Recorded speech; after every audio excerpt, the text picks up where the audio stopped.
Once you create your account through CalState Apply, the next step will be to fill out your extended profile. So this is going to be an important section because it will kind of set up how the rest of your application is going to populate for your educational goals and your degrees and all of that information. So when you are going through your extended profile, the first question is going to ask you about your educational goal. So if you're applying to your first bachelor's degree, a second bachelor's degree, or a master's program, a teaching credential, for example, or if you're looking to do any dual enrollment courses. So for transfer students, most of you will be seeking your first bachelor's degree. Please note that if you've already earned a bachelor's degree at another university, we only accept second bachelor's applicants for our nursing program.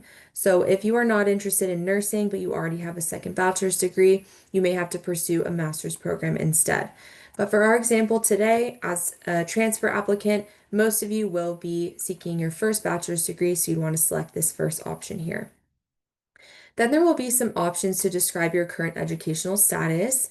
So if you're planning to apply as a first year student, you would select this first option that you're in high school. But for our transfer students, you're going to look at these two options listed here. So this first option here is that if you are transferring from a community college and you are planning to earn, or you've already earned an associate's degree for transfer, the second option indicates that you are planning to transfer, but you have not earned an associate's degree, or maybe you've just earned a regular general associate's degree that's not specifically for transfer. If you are selecting this option, it's important that you indicate that you will have 60 or more credits complete by the end of spring prior to transfer, because we actually do not accept lower division transfers. So if you will not have 60 units done by the end of spring, you will have to wait to reapply for a future term, so you are meeting that upper division status. In this example, I'm going to indicate that I'm planning to transfer with an associate's degree for transfer, and then it will ask you to enter the name of the community college that you're earning the degree from. So I'm going to go ahead and type San Diego Mesa College. You can select whatever school you've attended here from this drop-down list. And then it will also ask you to choose the program or the name of the degree that you're earning. So I'm going to say that I'm earning my ADT in the Business Administration 2.0 program.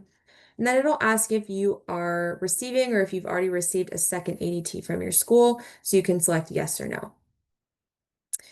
It will also ask you if you're planning to, or if you're applying to return to the same CSU campus that you've previously attended.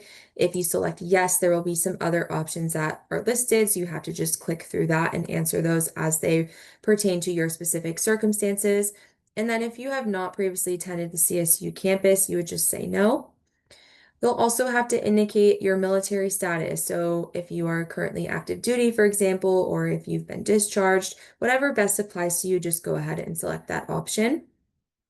And then lastly, it will ask if you are an international applicant. So if you are going to be on an F1 or J1 visa, if you're studying at the CSU system, you would indicate yes or no.